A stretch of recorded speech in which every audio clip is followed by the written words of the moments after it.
Welcome, everyone. Thank you so much for joining today. My name is Bo. I'm with Acelab. We are helping out hosting today's event, which is going to be presented by Braun, Intertec, and MasterWall. So really excited to bring you this AIA-approved course, Don't Go There, Navigating the Real Imperfect Air Barrier Details. It's going to be presented by Pamela, and we also have Brian Conroy from MasterWall on today. So if you have any questions, feel free to submit them to the Q&A box during today's event. I'm going to go ahead and give a quick little intro about Acelab, as well as show you how to reach out to MasterWall on Acelab. Just give some folks some time to join, and then we'll go ahead and get started with the CEU approved portion. All right, so as I mentioned, I'm from Acelab. We provide free non-sponsored product research for architects and specifiers. This is a quick snapshot of our team. So we were built by architects for architects with the belief that we should be spending more time designing better buildings and less time trying to track down product data or get in touch with the right expert. So this is a little example of some of the workflow issues we were trying to solve. So just the ability to, find the information that you need when you need it, as well as access expert information on product categories kind of at the click of a button. So I'm going to show you now real quick on our live site how you can easily get in touch with someone on Acelab. So everyone who registered for today's webinar automatically had a free Acelab account made for them. It's completely free to use, so you can head to acelabusa.com and check out all of the tools we have there. I'll spare you a longer explanation, but just show you if you know exactly who you're looking for. So for example, if you're looking to get in touch with MasterWall after today's event, you can go ahead and type the name of manufacturer into the search bar at the top here. That'll start to auto-populate. Head over to the manufacturer that you're looking for. And here you've got a really easy contact button where you can get in touch with them directly. You'll be able to let them know exactly what you're looking for, whether that's a price quote, technical information. You can nest it under a project. So it's super easy to set up projects on Acelab and be able to quickly give project details to anyone you're reaching out to. And you can also explore products right from this page as well if you want to dig more into some of the product details. All right. So that's it for my quick little intro. I want to thank everyone again so much for joining today. We did ask for AIA numbers upon registration. I will go ahead and send a form to sign up with your AIA number just in case you're worried that you didn't include it. So keep an eye on the chat for that. And we're also going to have a live anonymous polling feature during today's event. So I'm going to send over a link to a poll site so you can just kind of open that up on a separate browser. You can also check the reminder emails for today's event. There's a QR code in there that you can use as well. And I believe Pamela will have one coming up on her slides. So please participate in today's poll. That'll be super helpful for us. And we're going to be able to see the answers come up live on the screen. So I'm really excited for that aspect of today's webinar. All right, without further ado, I'm going to pass it over to Pamela. And Brian, if you wanted to give it a quick little intro as well, feel free to do that too. And then we can go ahead and get started. Awesome. Yeah, Pam, you can share your screen, and I'll just start off by saying to everybody, welcome and thanks for coming. I could have done a presentation, but I had seen Pam present at SCIP, an organization that she and I are both kind of involved with and part of, and great organization. But the presentation she gave, very similar to the one she's doing today, I thought as an industry, right? We're all here to make buildings better and to solve problems so that they don't happen again. And to me, when we partner with people like Pam, when I partner with her in buildings and structures and finding out those things, it just helps the industry as a whole. And so to me, it was just an easy thing to say, hey, you present your thing and highlight what's going on because it's fantastic. So I hope everybody gains some value out of this. I'm sure you will. If you have any questions for either Pam or I, please let us know, and take it away, Pam. Enjoy. All right. Thank you, Brian. And I really appreciate that I got this opportunity to talk to everybody. Good midday. I know that we're in a few different time zones, right? And that's good, whether you're having a little late brunch or late lunch, or maybe you're skipping lunch, whatever. We're glad you're with here. Today is Don't Go There. Navigating the real imperfect air barrier details. Now, you do see a QR code like Bo was mentioning. If you're interested in participating in the poll, it's totally anonymous. I won't know what your answer is. You don't get graded. Yeah, right. Face your phone to the QR code, pull it up. Now, as a little help, I have heard that you might want to refresh your browser. If you're using the browser, you might want to refresh it. and get to the next question because it might be a little bit delayed. So just a little heads up. And here we go. Oh, I don't know what happened to the slide. It's so tiny. I'm not sure what happened, but it's the same information that Bo sent you before. Here is a picture of me just like yesterday, right? I am the building enclosure commissioning technical manager here at Braun Intertec, a principal consultant for the building enclosures, part of the Building and Structure Sciences group. And how many times can you say building? Yes. And this is, of course, an AIA credit that you will be getting. And as Bo mentioned, please be sure that you do have your AIA number available. We'll take care of that right away for you. This is copyrighted materials. This is the course description, and hopefully you had a chance to read this. Now, we know construction is imperfect. So are the air barrier details, though, and we need to try to achieve or get closer to perfection. But we've got construction schedules, we've got sequencing, everything's compressed, you know, time is money, money's time, so on and so forth. We're going to really dive in and try to figure out what this is all about when it comes to air barriers and how this is all affecting air barriers. We will talk about the top 5 air barrier issues in construction. We're going to actually analyze some details and the mishaps for possible solutions. That might be where you come in with some of the polling. Let's formulate those possible solutions, both in the design phase and the construction, all right? We're all playing in the same sandbox, right? And yes, we need to both be working on making air barriers just a wee bit better, because don't we have in code something like whole building air testing coming into play? Yep, you bet. And we want to coordinate and take a look at product data, the specifications, the drawings, the construction of it, everything, and change orders. Oops, don't want to do a change order, right? No one's in favor of that. Well, let's get started right now with our very first poll question. And what you're going to see throughout this presentation is that little orange box. That's going to cue you that we've got a poll question coming up, right? Here it is. What is your occupation or your construction team? So please, oh, there we go. Good. It's working. All right. We've got is that what we have? We have all architects and engineers from Acelab. Okay. A building owner. Yes. Good. Anybody else? Anybody else? It's okay if you say other. We're all good with that, right? Okay. Wow. Thank you, other. Love it. We got you. Okay. Awesome. Well, we have an interesting crowd, a lot of designers. We have a building owner, another other. Here you go. All right. I'll close the poll down. We've got to get on to what that agenda is all about. Here it is. We are going to brush lightly on the 6 key characteristics of air barriers, because that's going to help us go folding right into the top 5 field installation issues. With that, we're coupling all of it. You're going to get to see the photos. Yeah, you all want to see the photos. I know it. And detailed drawings, clips from the specifications and product data, and how they mesh or they don't mesh, right? And those polls, you'll find we're going for more polls. Here are the 6 key characteristics. So of course, you know, air impermeability, durability, all 6 size compatibility. Nice. Number 5 and 6. Those are the ones that get affected the most out at the job site.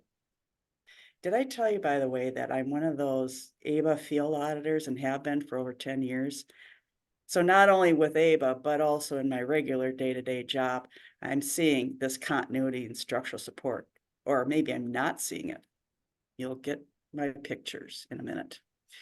A little while ago from Air Barrier Association of America, they had 3 guys put together this trio of webinars, and they talked about the top 5 field installation issues. And I'm sharing it with you right now. Here you go. First of all, improper sequencing. But the roofer isn't available, but the air barrier installer is. But right, sequencing. Let's talk about it. Poor substrates. What's wrong with that? I'll show you what's wrong with that.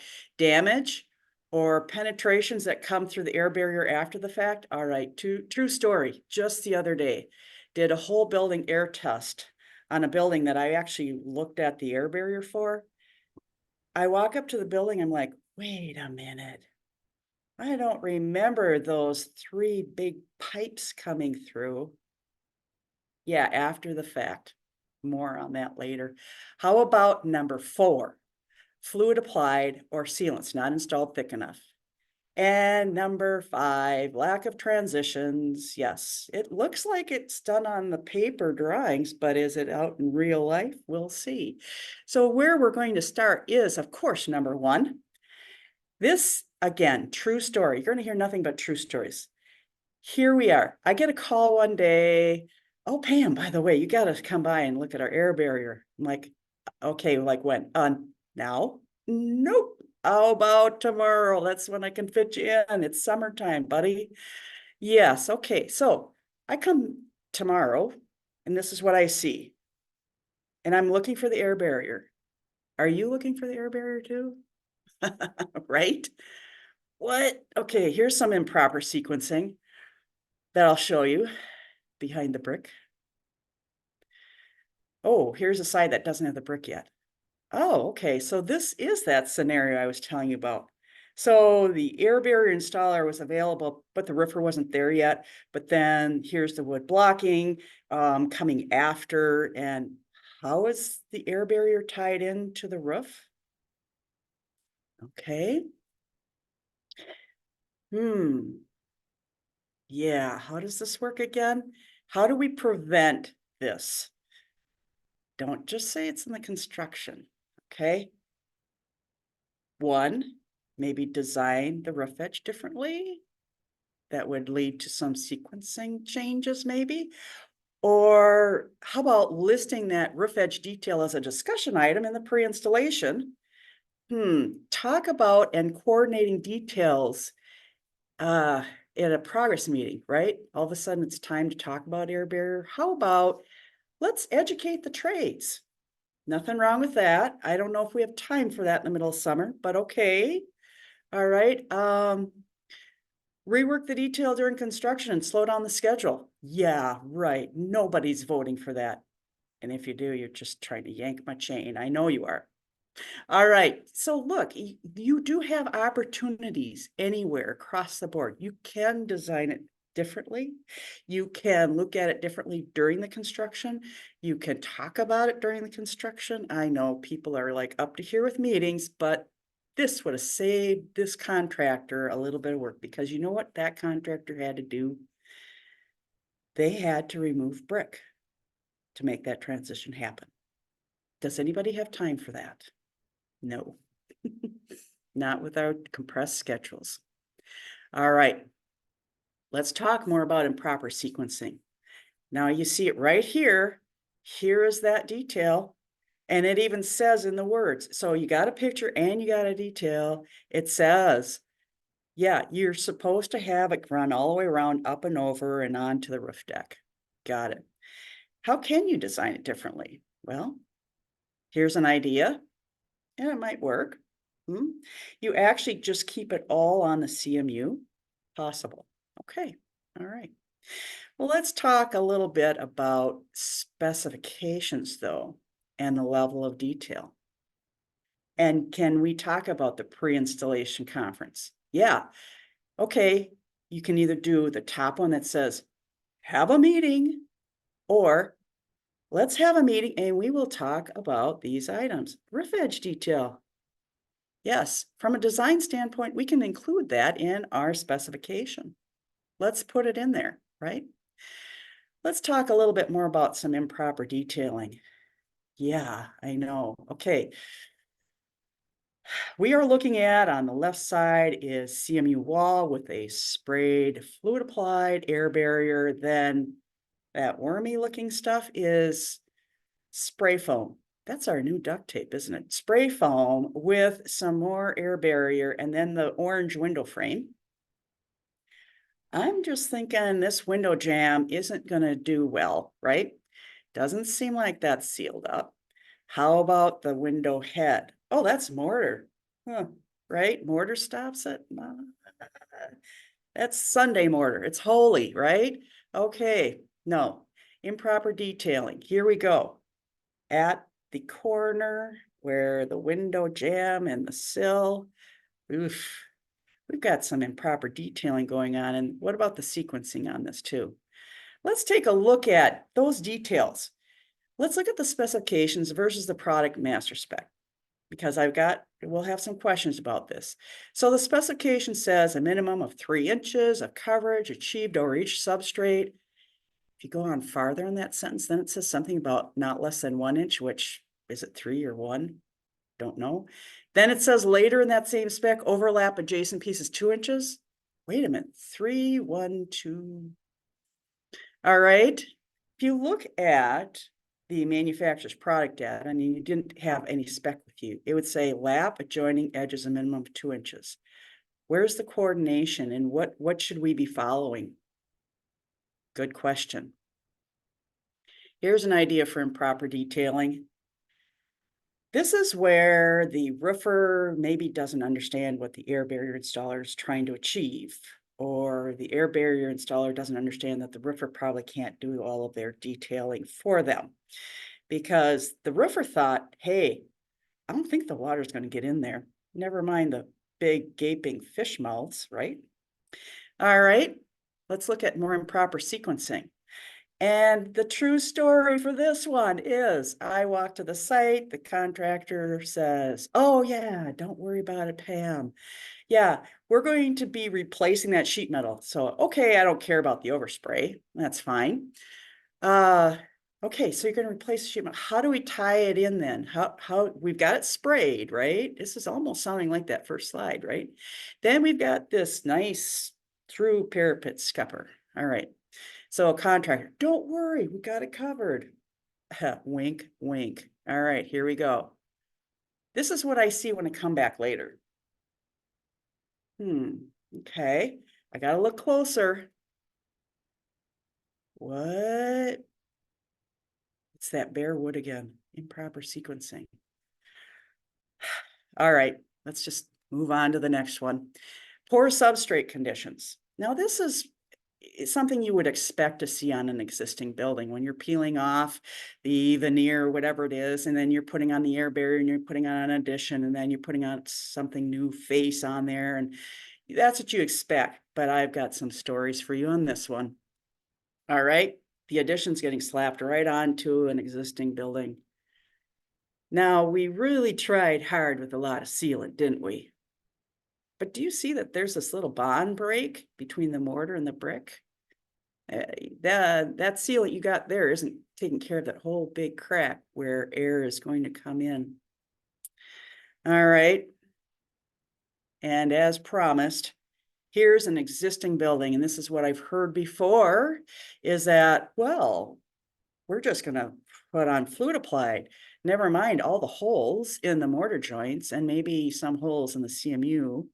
Because remember, some of these buildings built back in, I don't know, 50s, 60s, whenever, when we were doing the backup wall back then, we didn't really care about the joints, did we? We just wanted to get a backup wall. That's all we wanted.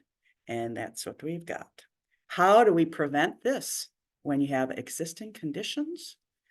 So if you've got existing construction, how do you reduce the impact of those poor substrates? Because again, we're trying to eliminate, minimize, okay, better word, minimize change orders.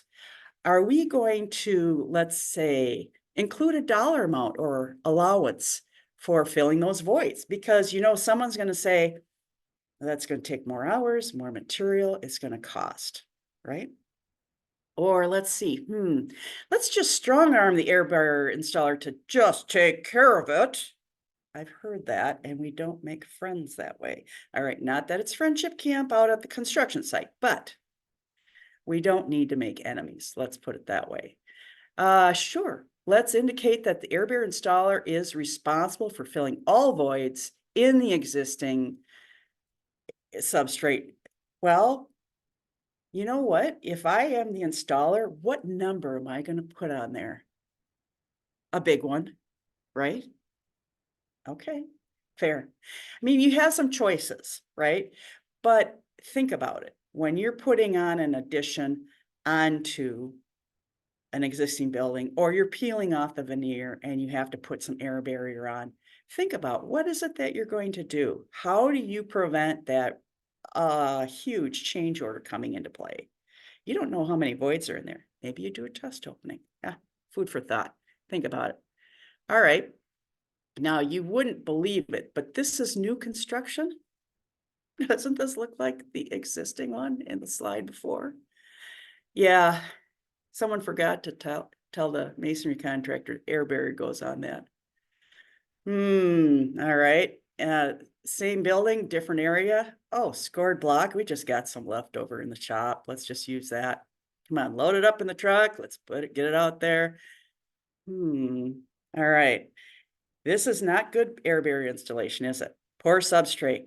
How do we prevent this with new construction? You think it would be easier said than done, right? Well, you have to specify the CMU construction to be flat tool. Oh, but hold your horses. There are some air barrier fluid applied manufacturers that don't want it flat tool.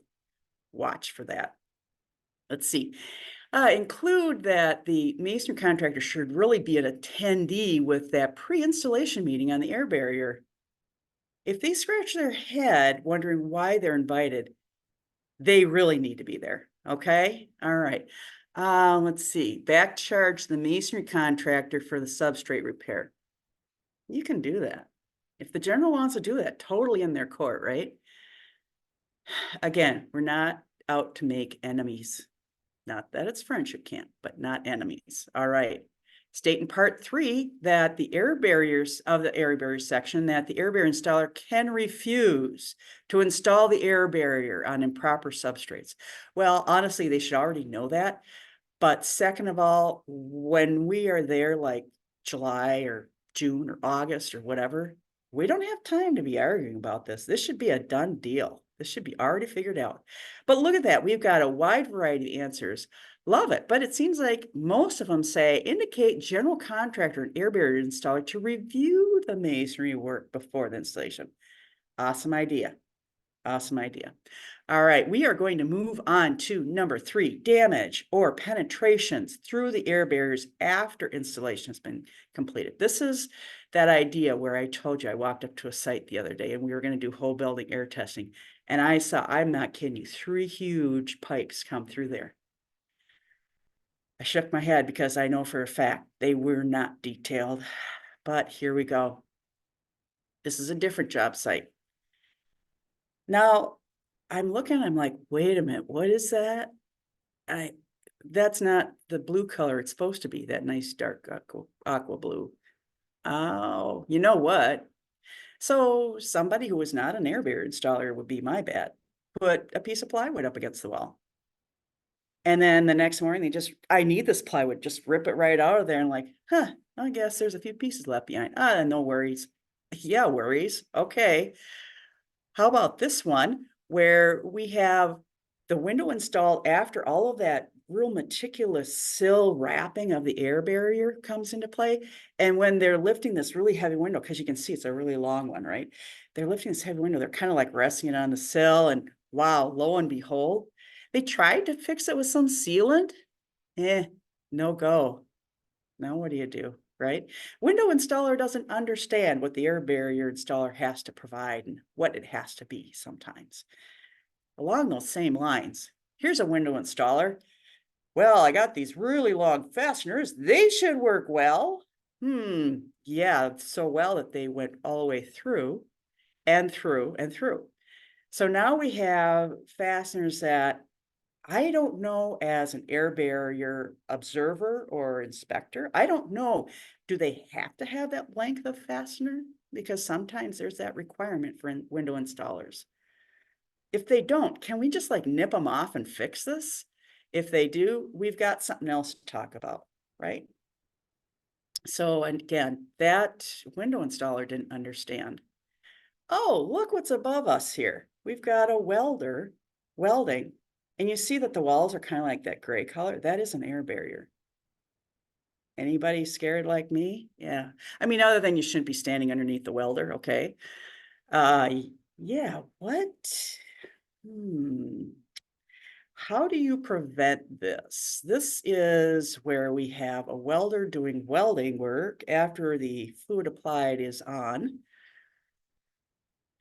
This is kind of a sequencing thing, but what do you want to do here? Let's see. You could, in like the review process, the design process, comment on that the structural technical section should say, got to protect the surrounding work if you're doing welding. Okay, fair. Boy, everybody kind of jumped for that coordinating welding activities with the air barrier installer. That kind of gets my vote, I know that. How about include acceptable air barrier repair methods in the pre-installation meeting agenda? That's fair, but do we want the welder doing air barrier repairs? There's a reason why the welder's a welder, okay? He's not doing air barrier installation. All right, require all welding activities to be scheduled before the air barrier. Yeah, we can try that, but when push comes to shove and let's say the welder isn't available, but the air barrier installer is, there you go. Yeah, like I said, let's not expect letter E, that the welder is going to just be able to fix this. Nope, I wouldn't count on it. How about some more penetrations? Totally after the fact, right? I didn't see him there the first time around, but I saw him the second time around. And the person doing the penetration with that like flexible conduit, they don't understand that they just made a big hole. That's a problem. And that hole is enough to actually maybe even fail a whole building air tightness testing, because that building I was telling you about before, where I saw those 3 holes, it did fail. It's a bad day, a bad day. We got to talk about other things. All right. Yeah. Oh, by the way, I forgot to put this conduit, this outlet. You want an outlet? Sure, let's add an outlet. Oh, but we've got air barrier on. Hose bib. What's one more hose bib, right? And we're always, once the building's done, we're always looking for them. Like, where the heck is it, right? Okay, here's that one more hose bib. But the air barrier installer is done and gone. They're on to the next job. What are you going to do? How does this work? How do you prevent that impact of those penetrations? They're going to happen. You know it. They're going to happen. I mean, even think of all the security cameras we're putting up these days, whatever we have going through the wall. How are you going to prevent that impact? Let's see. Confirm all of the electrical, mechanical, plumbing, and low voltage penetrations during a pre-construction meeting. That would be great. It'd be nice to say, and no changes after this. Be nice to say that. Require all of those get done beforehand. That's the ultimate. That's the nirvana, right? How about specify at the air barrier pre-installation meeting to include those people, and we talk about how that happens, and if we have to have, let's say, follow-up visits by the air barrier installer, then they're on page and they understand what's going on. Include a required walkover with the general contractor and air barrier installer to review and repair. That's not a bad idea. I mean, that could work. Let's see.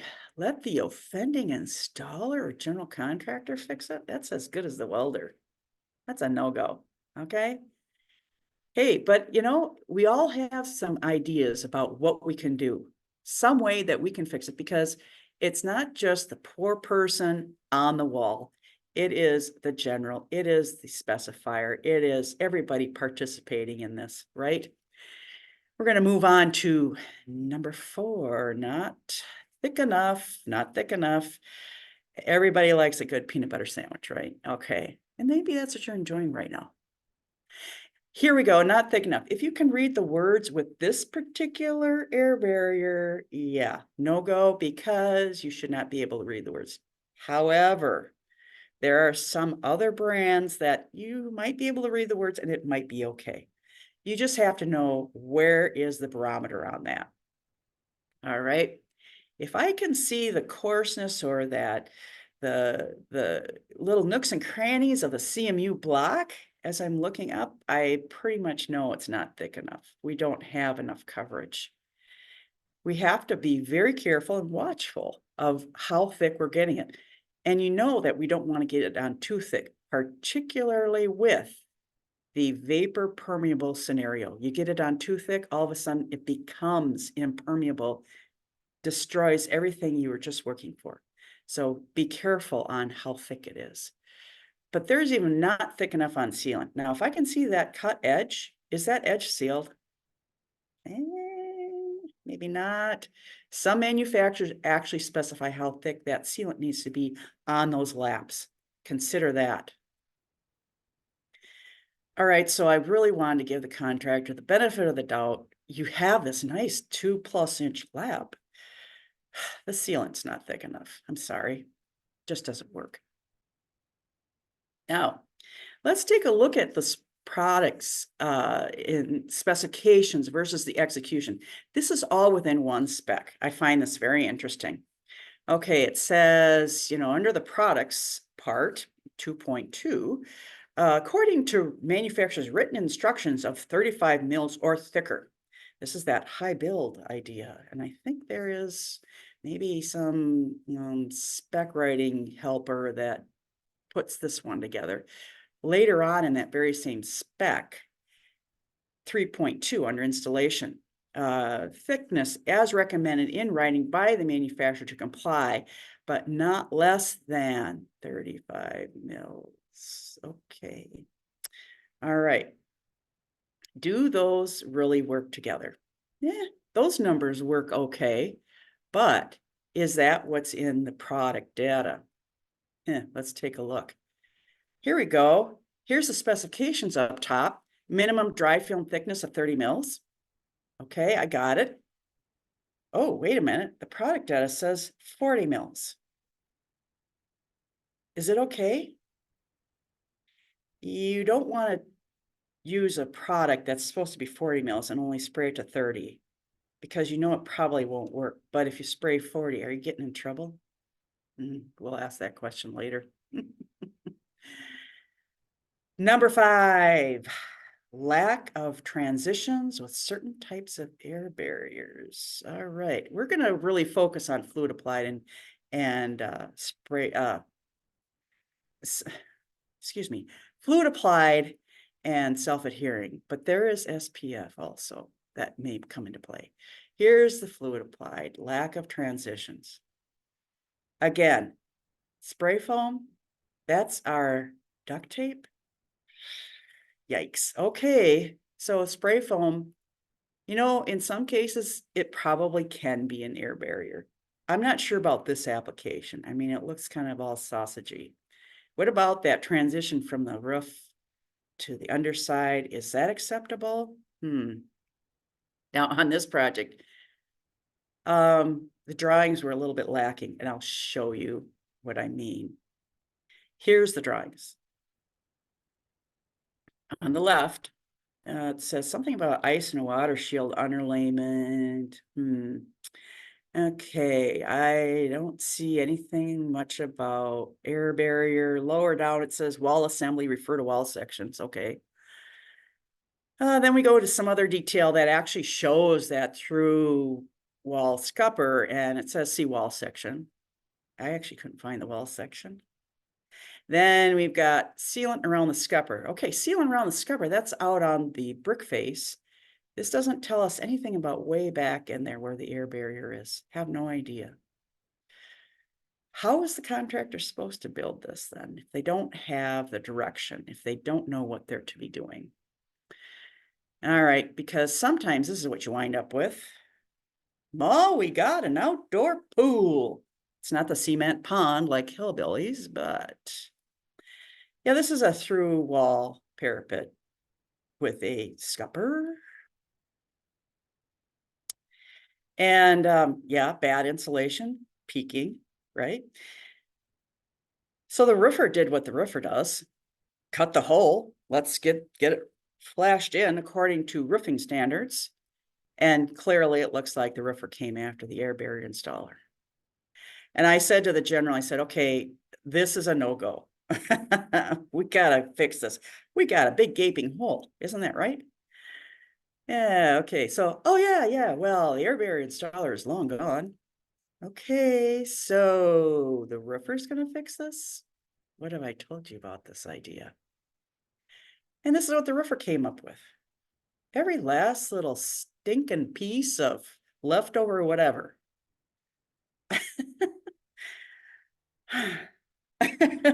I don't even know what to tell you, but let's go to the poll. What are you going to do about this? How do you prevent lack of transitions? Clearly, the roof transitioning through the wall is just not working, right? Flake changes in substrate materials through parapet scuppers, etc. Include transition details. Love it, because this particular set of drawings is really lacking. Require the air barrier shop drawing detail to be submitted. All right, there's one thing about the air barrier shop drawing submittals. Does anybody get what I get sometimes? You get the big stack of printed out, well, okay, PDF pages, and it's every detail that manufacturer for the air barrier ever drew up ever. And like, 75% of them don't even pertain. Do you want that? Yeah, well, there are some good installers that will give you a good set of shop drawings. How about, let's see, require air barrier shop drawings to mount. Okay, yep, we did that. Include transition details in the air barrier pre-installation meeting. Yes, I'm sorry, I am an advocate of the pre-installation meeting if you haven't noticed already. Okay, ask the last subcontractor that touches it to figure it out. We did that. Clearly didn't work. E is not the answer, okay? All right, let's look more at the lack of transitions here because we've got some interesting pictures to show you. Again, we've got the addition, abutting, the existing. What was really nice is that they did a great job of holding this nice 1/2-inch tolerance. I'm sure it was because they were concerned about the movement, right? Nice tolerance.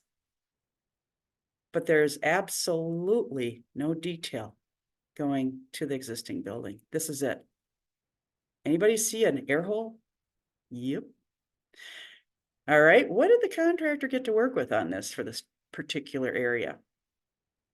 Okay, here's the detail, or the elevation, I should say. New existing. No detail bubble. Not even a word, nothing, not a stitch of anything. Well, you got what you got then, didn't you? You gotta be careful. Gotta be careful. How about lack of transitions? Let's just get the caulk gun out. Yet another answer like duct tape. We'll just fill her up. Is it really filled up? Is that how the air barrier manufacturer wants those transitions from, let's say, the gyp sheathing down to the concrete? They want that joint filled up? Let's look at the detail for this one. I don't know. That's kind of the answer. The dotted line just kind of stops. Yeah, here we go. And more lack of transitions. Now, this is really kind of a curious space because we've got the CMU down below, right? And then we've got these precast planks, which are actually the floor for this attic space of a big gable roof area. It looks a little rough, don't you think? How is the air barrier working on that? And do we have details on that? Sure we do. Sure we do. Yes. Grout fill ends of the precast course. See structural. The end. Okay. Now, if we were to look at, let's say, what does the manufacturer say about this, or what does the spec say about this? Well, the spec says prepare and treat the substrate according to the membrane air barrier manufacturer's written instructions. It's a really handy sentence when you're a spec writer. I get it. I'm a spec writer. Now, if you look at that paragraph below, what's underlined, the surface preparation, structurally sound and relatively smooth. Oh boy, so relative. It's all relative, isn't it? Remove the projections and the excess materials, fill the voids. We kind of didn't read that paragraph. Prepare and treat joints and cracks in substrate per ASTM C 1193. Let's throw in ASTM, right? That always makes it legit. Okay, well, lack of transitions. There you have it. Now, we have, okay, A Christmas Story. Anybody watching A Christmas Story or watched it recently, right? This is the season. This is the coup de grace, right? Triple dog dare you.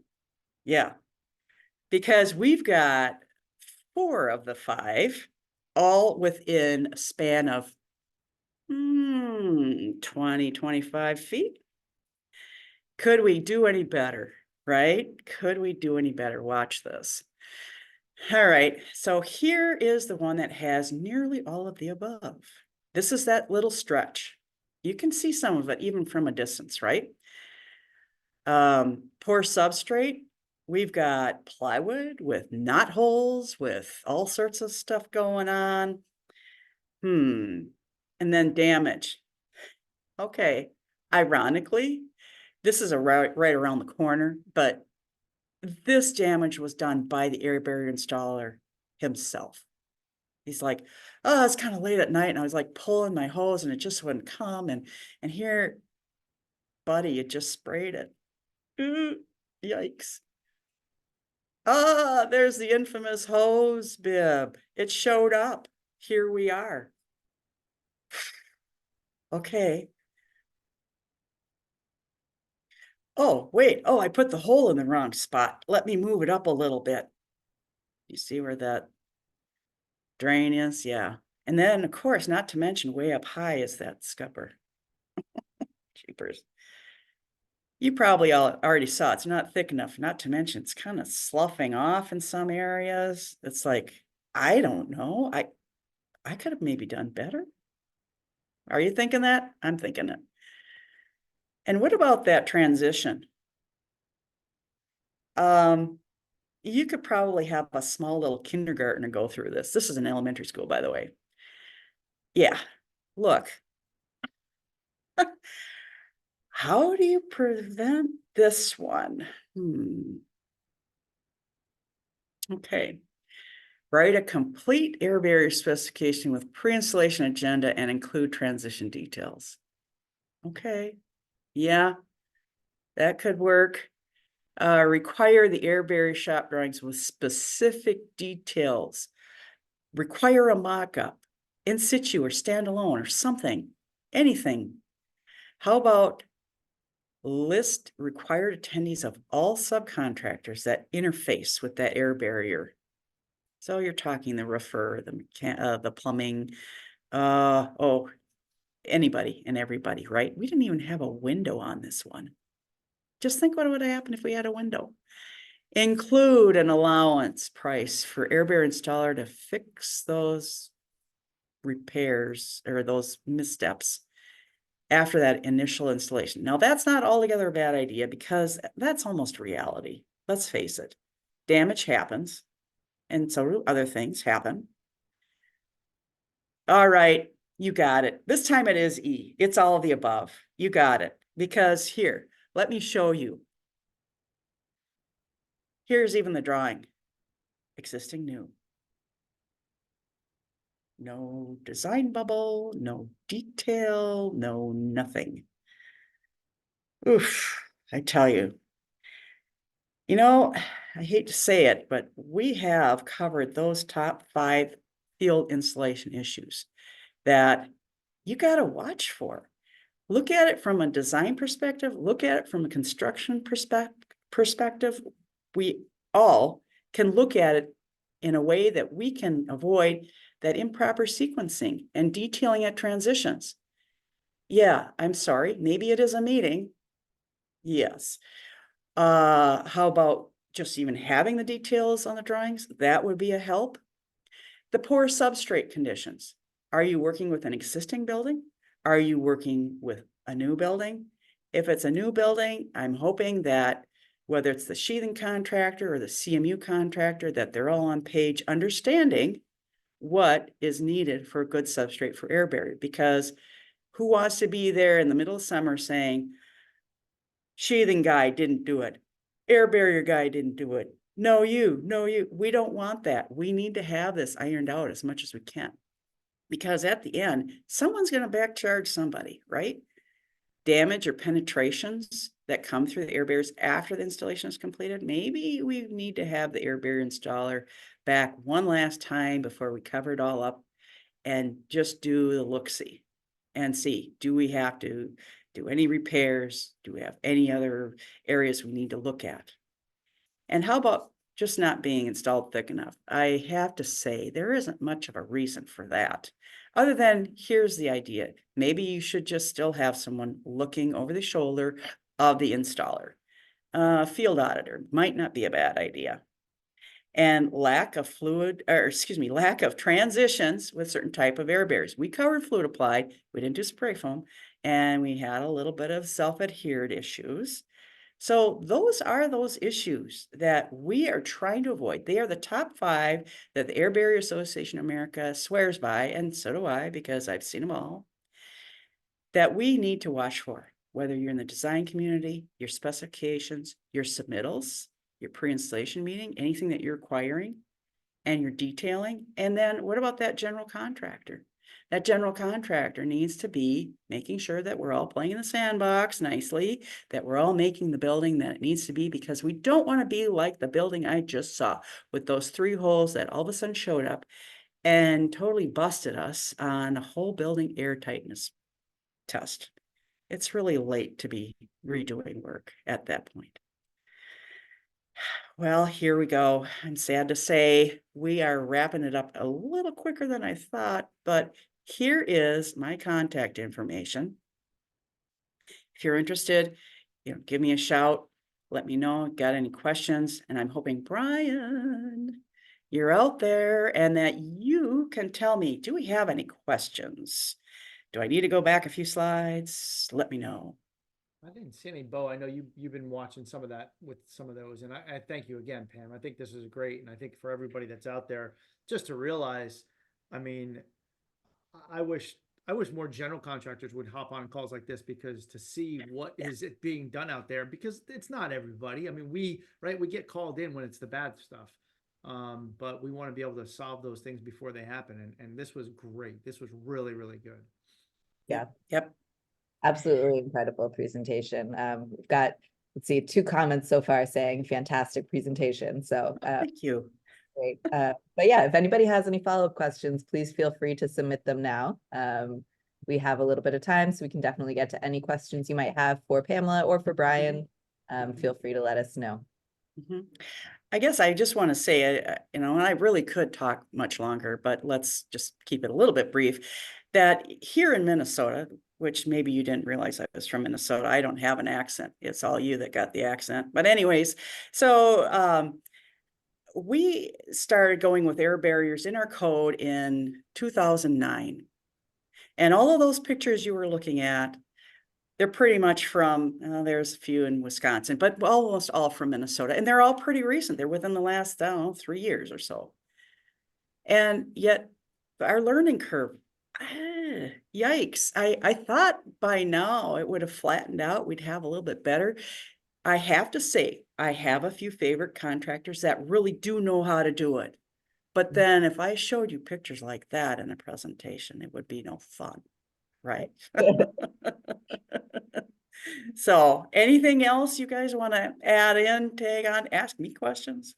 If you guys got any? There's got to be some questions, although that was a very thorough presentation. Thank you. Thank you. Yeah. It's always good to see those pictures. This is all the real deal though, for sure. Like I said, true story. Yeah, and I also really liked that poll feature that we did. I've never done that before in one of those webinars, but that was really fun to be able to get everybody, engaged throughout the process. So thank you, everyone. Yes, thank you for participating. That was awesome. And I don't know if you realized, but usually letter E was like the worst answer, but at the very end, I tricked you. Yeah. Did notice that. Yeah, good. Awesome. All right. Well, if there's no questions, since we do have another minute or so, I might go give a little refresher for folks who might have joined a little bit late. And please feel free to submit a question if one comes to you. In the meantime, I'll keep my eye on this chat box so I can pause my presentation if that happens. But yeah, Pam, do you mind if I take over the screen share and remind everyone how they can get in touch? Yeah, sure. See here if I can get this. Yeah. There. How's that? That's good. Perfect. So yeah, for anyone who might have missed my little recap at the beginning, so I'm here with Acelab. We helped out with hosting today's event, and I just wanted to remind y'all that anyone who registered got a free Acelab account made for them, so you can head over to acelabusa.com and check out all the tools we have there. You can also shoot me an email if you want to learn some more. I'll drop my email into the chat.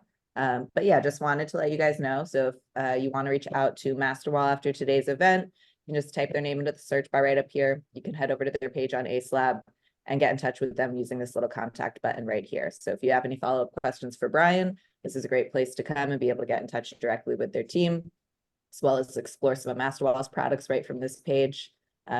So you can, browse any manufacturer, and it's all kind of organized in the same format. So it's a super great way to be able to do your product research without having to jump from multiple different tabs and get in touch with reps, right in one place. And it looks like we might have some questions coming in. Okay, not a question, but showing resolution of the encountered issues would have helped. Yeah, all right. I don't always get to see that, honestly. As an observer or inspector, I don't get to see that. It sometimes just resides with the general to resolve it. They take care of it, and I'm not there. I would love it if they would pay for me to come back one more time. I don't get that luxury. So fair point, though. Totally fair. And I understand. I get it. Yeah, completely. And I'll reiterate that from a manufacturing side, when they have a problem out there, we give them the recommendation and suggestion. Obviously, if we're giving the material because there was something that we're going to help with, we may see it full through. But a lot of times they're off and running, and I get people asking, well, can you show me this and show me this result? And I'm like, I don't even have that information anymore because it's really hard. Yeah, it is. It is. And we're all running so fast and furious through these projects these days. Yeah. We don't have the luxury of just sauntering back when we want to. Yeah, exactly. Oh yeah, let me take a picture of that. Yeah, what the heck? Yeah, that is a shame though that you don't always get to see the kind of resolved moment at the end of the process, just run issue to issue. Okay, let me back up though. The one time I might see the resolution is when it's all bricked. Is that a resolution? Not really. Okay, awesome. That person says understood. Thank you.